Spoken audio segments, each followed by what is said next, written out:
잠언서 22장 말씀을 우리가 함께 읽었습니다.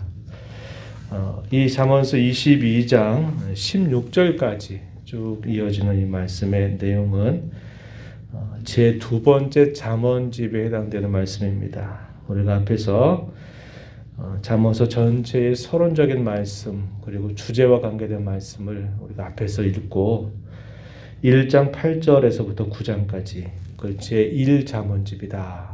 제 첫 번째 잠언집이라고 부르고 두 번째 잠언집이 10장에서부터 22장 16절까지 쭉 이어지는 말씀입니다. 그래서 오늘 우리가 읽은 이 말씀에 16절 이렇게 가서 보면은 쭉 이야기 된 다음에 17절에 보면 너는 귀를 기울여 지혜 있는 자의 말씀을 들어라 이렇게 표현합니다. 지혜자의 말씀에서 이것이 23장, 24장까지 쭉 이어집니다. 제 세 번째 잠언집이 이렇게 이어지는 부분, 그것이 바로 우리가 있는 22장에서 나뉘어지고 있는 부분이다 하는 겁니다. 22장 이 초두 앞에서 제2 잠언집 가운데서 재물에 관한 몇 가지 말씀을 좀 나눠보고요. 그 다음에 제3 잠언집이라고 부르는 이 지혜자의 말씀에서 중요하게 언급하고 있는 부분이 무엇인가 오늘 잠시 함께 살펴보면서 은혜를 나누기를 원합니다.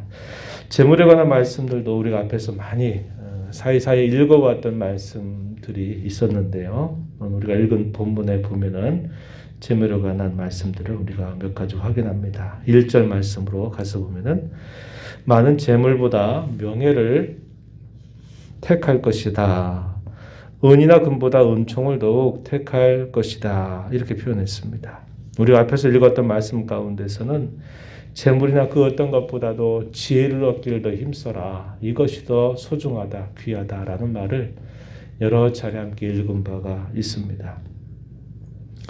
우리가 살면서 재물이 꼭 필요하긴 하지만 이 재물이 하나의 걸림돌이 돼서 넘어지는 사람들이 얼마나 많이 있는지 모르고 이 재물에 대한 유혹 때문에 신앙의 길에서 결국 떠나게 되는 사람도 얼마나 많은지 모릅니다. 예수님의 비유 가운데서 그런 말씀을 하시죠. 재리의 유혹 또 재리의 염려로 인해서 하나님의 말씀, 생명의 말씀이 그 마음밭에 심겨지지 못한 채 열매 맺지 못하게 되는 경우가 있다. 이렇게 예수님께서도 씨 뿌리는 자의 비유를 통해서 말씀하신 바가 있습니다. 그래서 이 재물은 예수님의 말씀에 따르면은 이 재물은 하나의 신처럼 우리 사람에게 행세를 하기도 한다고 이야기합니다. 그래서 두 주인을 섬기지 말아라까지 예수님 그런 말씀을 하셔요. 구약 시대에 만몬이즘이라 만몬신이 있었습니다. 물질신을 말할 때 이 만몬신이라고 그러는데 이 물질신을 나타내는 만몬신이라고 하는 말에서 소위 배금주의 사상, 황금만능주의 사상, 만모니즘이라고 하는 말이 나오게 돼요. 재물은 우리가 살아가는 데 반드시 필요합니다. 때로 우리가 어려운 일들을 만날 때 큰 의지가 되기도 합니다. 그러나 그것을 우리가 잘못 사용하게 되거나 그것을 잘못 대하게 되면 결국 그것 때문에 우리가 망하는 길, 우리 신앙에서 멀어지는 길에 빠지게 되고 한다는 것을 우리가 잘 알게 되죠. 잠언서 이 지혜자는 끊임없이 이런 재물보다도 명예를 그리고 재물보다도 은혜를 재물보다도 지혜를 구하는 자로 살아야 된다. 재물은 우리 사람 말에도 그런 말 하죠. 재물은 내가 따라가서 얻으려고 하면 안 된다고 이야기하죠. 내가 재물을 얻을 만한 그런 삶을 잘 살아갈 때 그것이 적당하게 따라 붙게 할 때 그것이 귀한 것입니다.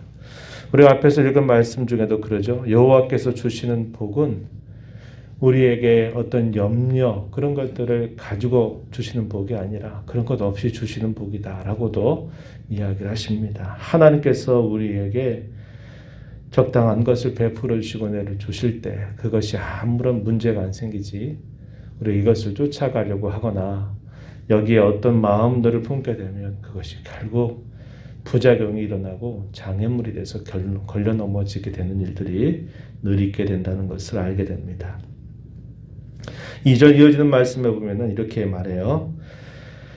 가난한 사람과 부유한 사람을 하나님이 함께 섞여 살도록 하나님께서 그렇게 인도하신다. 이렇게 말씀을 합니다. 잠언 22장 2절 말씀 한번 이렇게 보시기 바랍니다.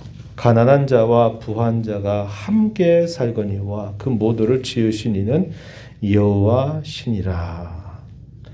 하나님께서 가난하든 부하든 그 사람들을 여호와 하나님 지으셔서 함께 살게 하셨다. 이 말씀에는 그가 부하다 그래서 가난한 자들을 멸시하게 되면 결국 그를 지으신 하나님 멸시하는 일이 되고 만다는 겁니다. 또 가난한 자가 부한 자를 시샘하거나 질투하게 될 때도 마찬가지라는 겁니다. 하나님께서 그들 모두를 지으셨기 때문에 서로가 그 자리를 잘 지키고 그것을 인정하는 자세를 갖는 것이 필요하다는 것을 알게 됩니다. 이러한 경우에 우리가 부를 추구하려다가 잘못된 길로 빠지게 될 수 있다라는 것을 경고하는 말씀을 우리가 확인합니다. 9절 가서 한번 보시면은 이렇게 말하죠. 16절 먼저 보면은 이렇게 표현했습니다. 이익을 얻으려고 가난한 자를 학대하는 자, 부자에게 주는 자는 가난하여질 뿐이다. 이익을 얻으려고, 자기에게 재물을 얻으려고, 더 부해지려고 없는 사람을 학대하면서 뭔가 힘을 가지고 있는 사람, 부한 사람에게 그것을 주려고 한다면 결국 더 가난하게 되고 말 것이다. 이렇게 이야기합니다. 우리가 세상 살이 가운데 참 이런 일을 당하기도 할 때가 있어요. 참 내가 가진 것이 없다고 사람이 나를 무시하게 되는 일들을 겪기도 하고, 또 많은 사람들이 소위 인생 처세술이라 그래서 없는 사람을 멸시하고 뭔가 가지고 있는 사람들에게 뭔가 빌붙어서 도움을 얻으려고 하지만 그러나 그 일로 인해서 잘 되는 일보다 더 안 되는 일들을 경험하기도 한다는 겁니다. 부는 그렇게 해서 얻어지는 것이 결코 아니다 하는 것을 우리는 잘 알게 되죠.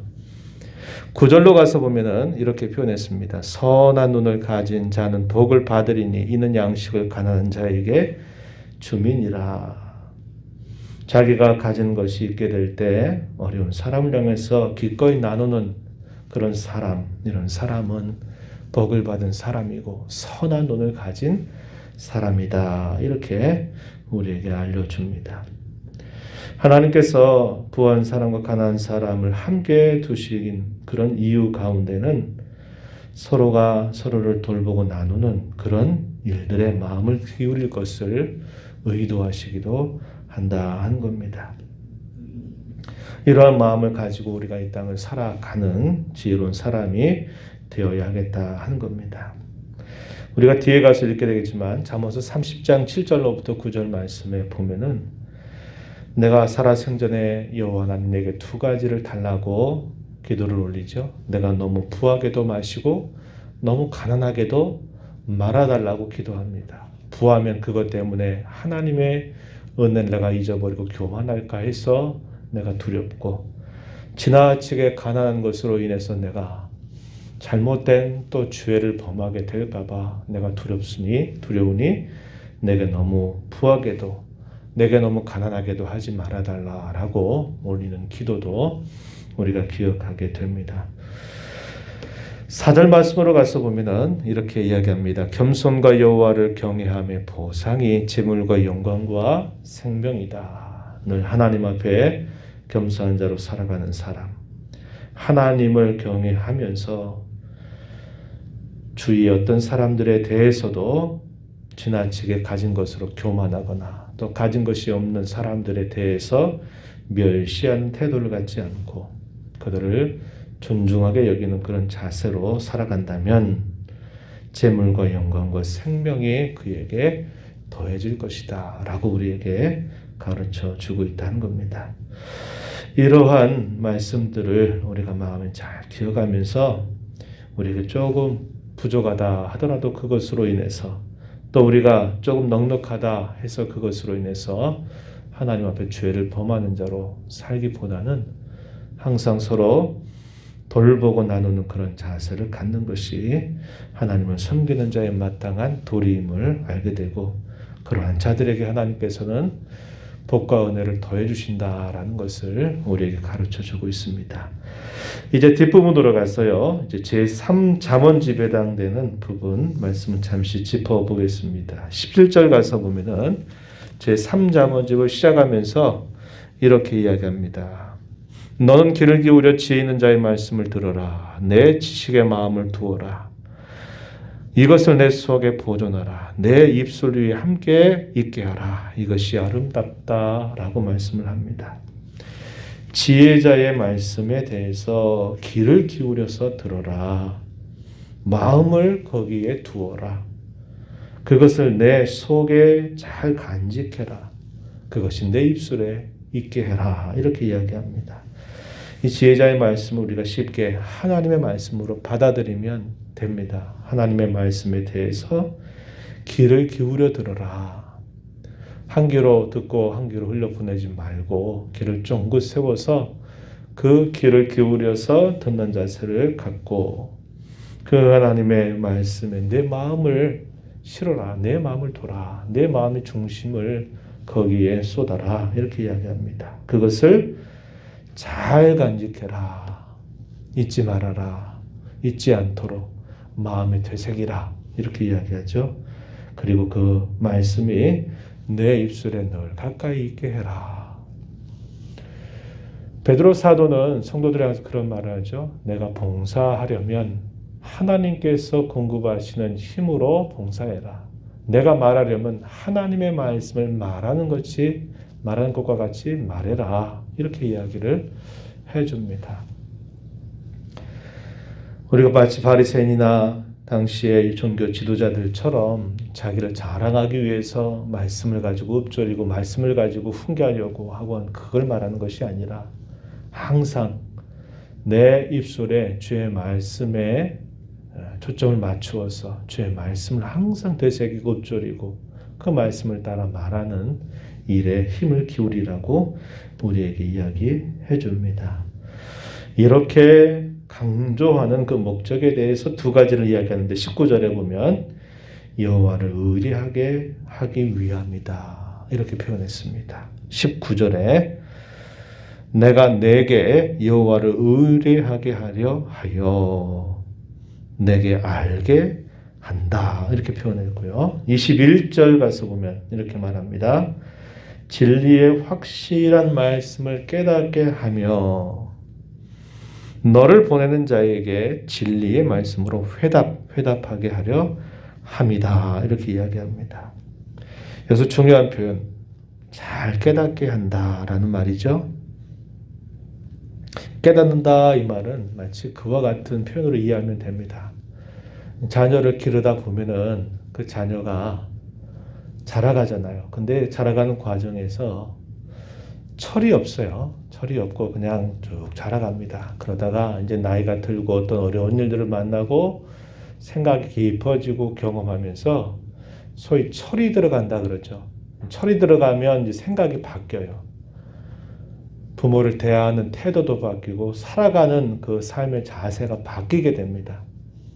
마치 그와 같은 겁니다. 하나님의 말씀을 우리가 많이 읽죠. 듣기도 합니다. 또 배우기도 하죠. 그런데 그것이 그냥 늘 그 말씀처럼 똑같은 말씀처럼 그냥 건성건성 이렇게 지나가게 될 때가 많아요. 그러나 여기서 깨닫게 한다 이 말은 소위 철이 드는 겁니다. 아, 이 말씀이 바로 이런 말씀이로구나. 아, 이 말씀이 이런 뜻이구나. 이 말씀이 나보고 이렇게 살라고 하시는구나. 내가 이렇게 살아야 되겠구나. 내가 그동안 잘못 살았구나 하는 이런 것들을 내가 소위 철이 들어가는 자세로 바뀌는 겁니다. 이걸 두고 하나님의 말씀을 깨닫는 것이다 라고 이해하면 돼요. 그래서 우리가 신앙생활 오래 하다 보면요, 성경 곳곳에 대한 이야기들을 잘 알잖아요. 아, 이건 어디 있는 말씀이다. 또 어디 말씀이다. 또 암송하는 말씀, 이런 것들을 우리가 잘 알게 돼요. 근데 그 말씀을 잘 기억하는 것도 귀하고 복되지만 그걸 두고 말씀을 깨닫는 것이다 라고 이야기하지 않아요. 철이 들어가야만 돼요. 우리 신앙세계도 철이 들어야 신앙의 눈을 떠야 신앙생활을 제대로 잘하게 되는 것처럼 하나님의 말씀을 대하는 일에 있어서도 철이 들지 않으면요. 이 깨달음이 없다면 신앙생활을 오래 해도 늘 그 말씀이 그 말씀이고 그런 소위 무감각한 자와 같이 돼버릴 때가 많이 있다는 겁니다. 잘 깨닫는 일, 참 중요한 일입니다. 그리고 깨달을 뿐만 아니라 그 진리의 말씀으로 회답한다 이 말은 가장 잘 응답하는 모습을 이야기합니다. 중요한 부분이죠. 하나님의 진리의 말씀을 가지고 그 말씀으로 가장 잘 응답하는 것, 회답한다 이런 것을 표현하죠. 이렇게 하기 위해서 너는 귀를 기울이고 마음에 두고 내 속에 보존하고 내 입술에 있게 하도록 해라. 이렇게 권면을 해주고 있습니다. 그러면서 여러 가지 구체적인 여러 마땅히 행할 일들에 대한 교훈들이 주어지는데 오늘 우리는 이 재물에 관한 말씀 그리고 하나님의 말씀을 우리가 왜 귀를 기울여 듣고 마음을 두고 내 속에 보존하고 입술에 있게 해야 될까? 그것은 여호와 하나님을 의뢰하게 하실 목적으로 진리 확실한 말씀을 깨닫게 하고 그 진리의 말씀으로 회답하게 하는데 그 목적이 있다라는 것을 기억하면서 하나님 주의 말씀에 대하여 이렇게 깊은 깨달음으로 늘 새롭게 해주시기를 위해 기도하고 그 말씀에 대하여 가장 좋은 응답하는 것 그것은 하나님 말씀을 화답하는 것입니다.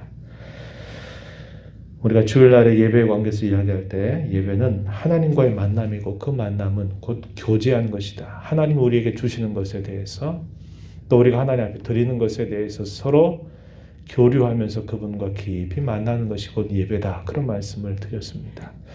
하나님 우리가 주시는 말씀에 대하여 우리가 잘 깨닫는 것 중요하고 그 깨달은 말씀 가지고 잘 응답하면서 살아가는 것 이것이 하나님 말씀에 대한 가장 좋은 반응이 됩니다. 우리가 하나님 앞에 드리는 기도도 마찬가지입니다. 기도는 내가 하나님 앞에 일방적으로 아뢰기만 하는 게 아니라 그 기도 가운데는 듣는 기도도 필요하다.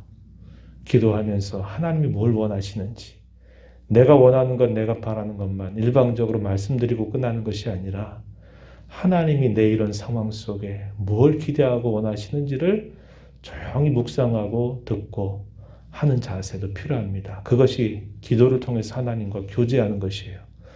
이러한 신앙의 면모를 잘 갖춰가면서 하나님을 더욱 진실하고 참되게 섬겨가는 모두가 되기를 축복합니다. 하나님 아버지 이 새벽 시간에도 저희들의 걸음을 주께로 향하게 하셔서 오늘도 주의 면전에 서게 하여 주심을 감사합니다.